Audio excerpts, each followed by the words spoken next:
Hey, Luke here. And today's episode, I think this is episode 4. We're going to be taking a look at Ansible templates, and we're going to see how we can apply that knowledge to changing our configuration.ini file when we do SQL Server installations. And so we'll be doing that again today. We'll be running through the most of the playbooks are the same. We'll just be modifying our configuration.ini file a bit. Just a quick overview. If you haven't caught the first few episodes, I would go ahead and go back to those and just start there. But uh, we're working in a completely Windows environment in virtual. They're all virtual machines using Windows Server 2022 uh, Evaluation Edition. We have one domain controller, a server named SRV1 and SRV2. Both of those are our or will be our SQL servers, and then SRV3 is running Windows Server 2022 as well. But we've installed Windows Subsystem for Linux and Ubuntu because SRV3 is our Ansible control node. We are also using a Visual Studio Code with the Ansible extension. That extension is installed on the Ubuntu machine. And then we will also install one more extension today, since we're going to be working with J2 files or Jinja2 files, uh, to allow us to kind of see that syntax a little bit easier. I'm going to go ahead and jump off the screen here before we get started. And I do have our the GitHub repository pulled up. It's at automate SQL and then /Ansible for SQL Server DBAs. I'll place the link for the repository down below. And then also, if you're interested, I'm putting together a course on Ansible for SQL Server DBAs, which will include some Windows administration using Ansible. If you'd like to get on that wait list, I'll drop that link down below as well. And I will leave you with a challenge at the end of this video, so stick around and see what that is. So let's go ahead and jump into the lab environment. And I forgot to mention, we will be adding an ansible.cfg file to this folder, which is an Ansible configuration file, to help us from having to place everything in the command line whenever we run this playbook. The only thing I'm putting in here, and you'll see in just a second, is the inventory file, so that I no longer have to pass that whenever I'm running Ansible playbook at the command line.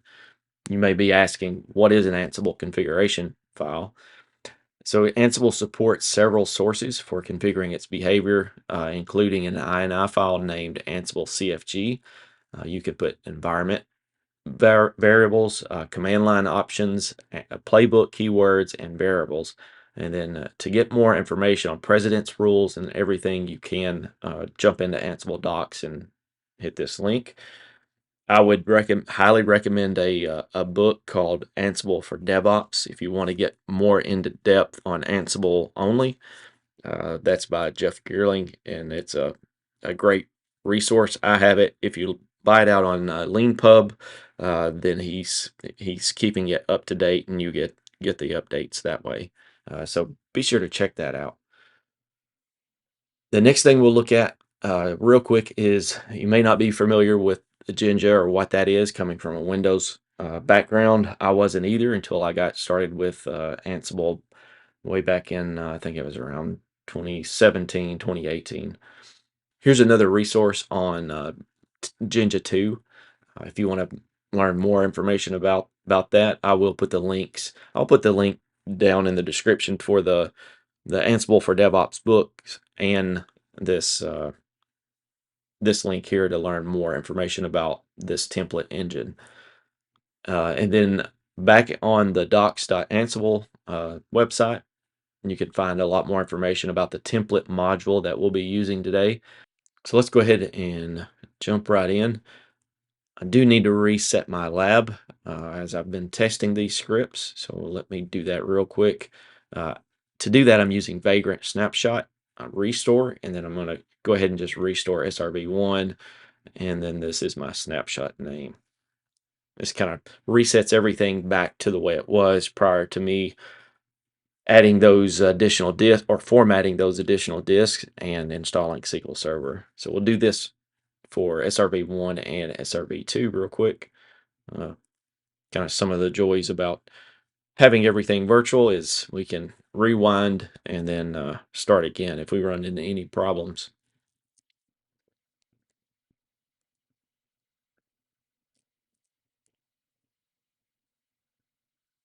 Let's go ahead and do SRV2.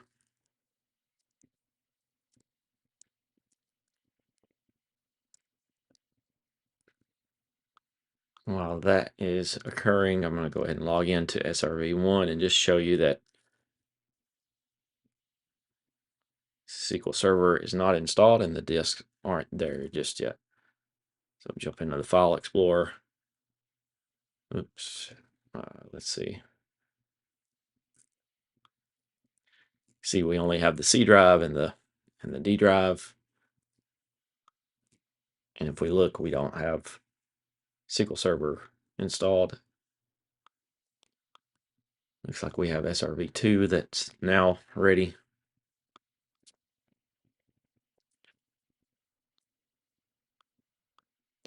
All right, so we have our environment up. I'm going to go ahead. The first thing I'm going to do is just open up Visual Studio Code. You can see starting VS Code in WSL so that it's starting everything up in Ubuntu. And this is going to be our focus today on Ansible templates. And then I'm going to go ahead and open up the Ubuntu window as well. All right, so here is our ansible.cfg file. The only thing I have added here is the defaults, and then my inventory, the default for the inventory parameter is going to be host.ini.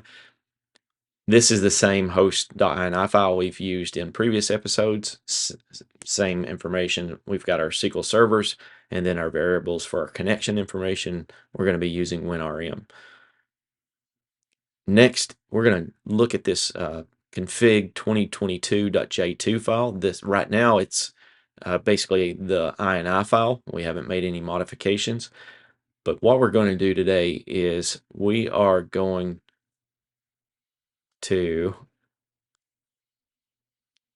change the number of tempdb files that we want to create upon installation.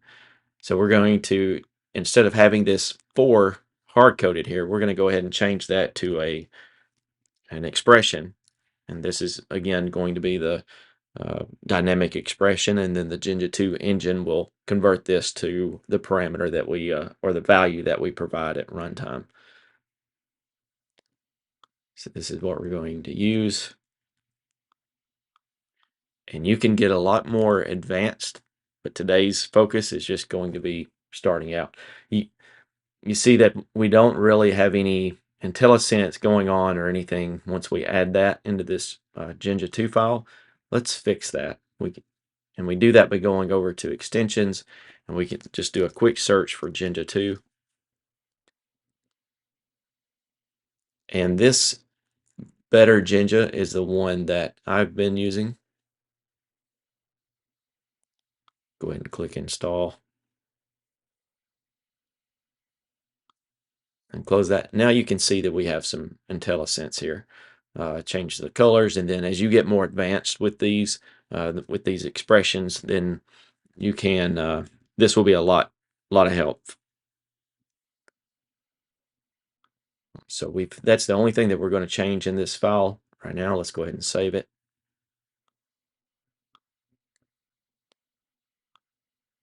And let's go ahead and check our playbook.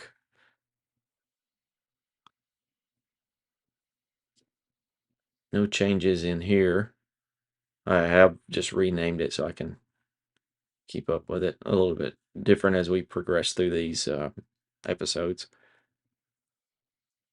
You can see here we were using that dynamic expression previously for the SA password instead of hard coding it in here, but now we're adding it to our ini file. So Ansible, before copying this file over to our target machines, will in place of this expression, it's going to put whatever value that we provide at runtime when we run Ansible playbook. All right, everything is saved, so I'm going to go ahead and jump into this window, the terminal window, and go ahead and switch into the correct directory.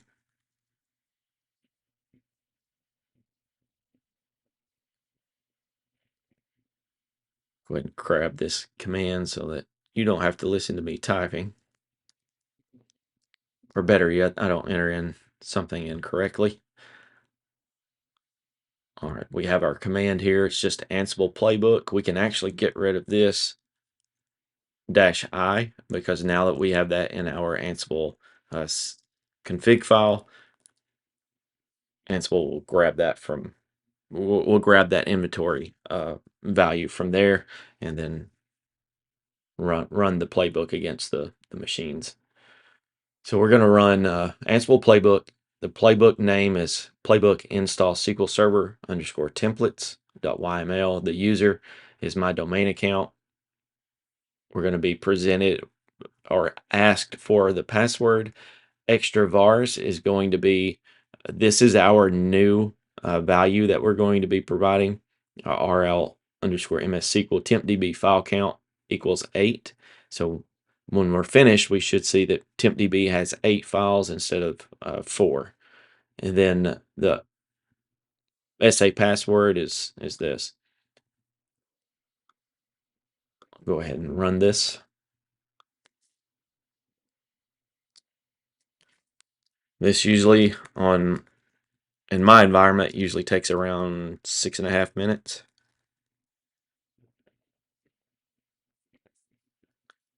As long as I enter the password correctly.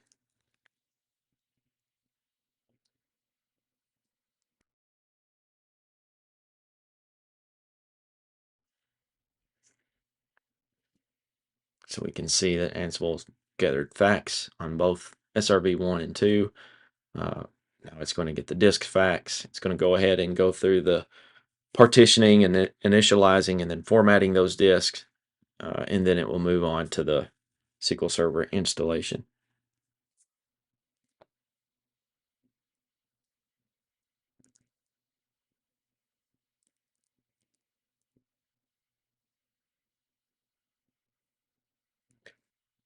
In later episodes, we'll cover where you can place those variables in another file, different ways that you can handle those. So don't be too concerned about that command line. Just continuing to grow, because there are going to be a lot of variables that we're going to, by the end of the series, there will be a lot of variables that we're using.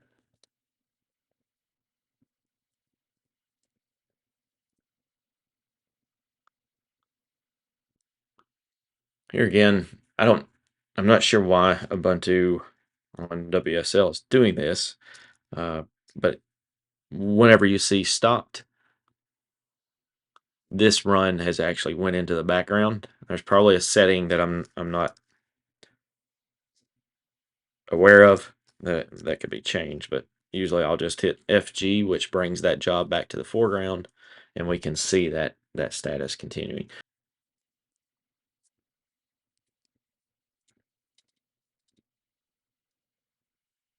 Go ahead and check and see if our INI file has been copied yet.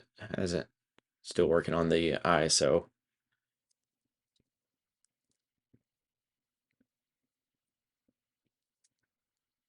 All right, while Ansible is mounting the ISO, let's go take a look at that configuration.ini file. And we'll scroll down and make sure that our value actually got placed in the file.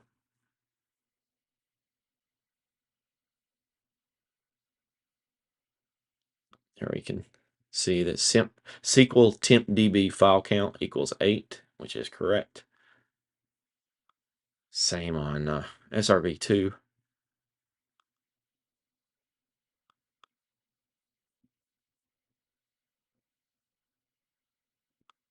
So both are correct.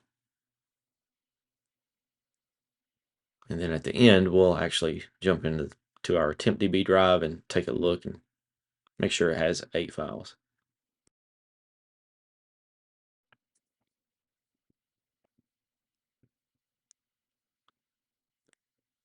All right, Ansible is unmounting the ISO and doing some cleanup.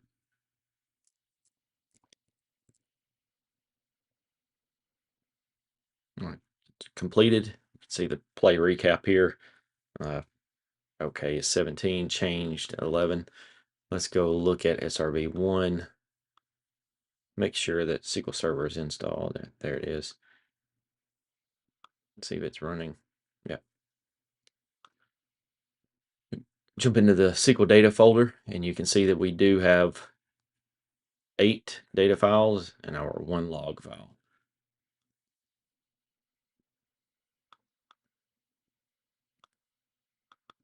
And we have the same on SRV2. So that's it for the quick example. I did want to leave you with one challenge though before the next video is kind of what else in this configuration.ini file would you templatize, or would you change to using dynamic expression? Let me know down in the comments below on kind of what your ideas would be on what you would change in here. Again, if you like this video, be sure to like and subscribe, and I will see you in the next episode. Thanks a lot.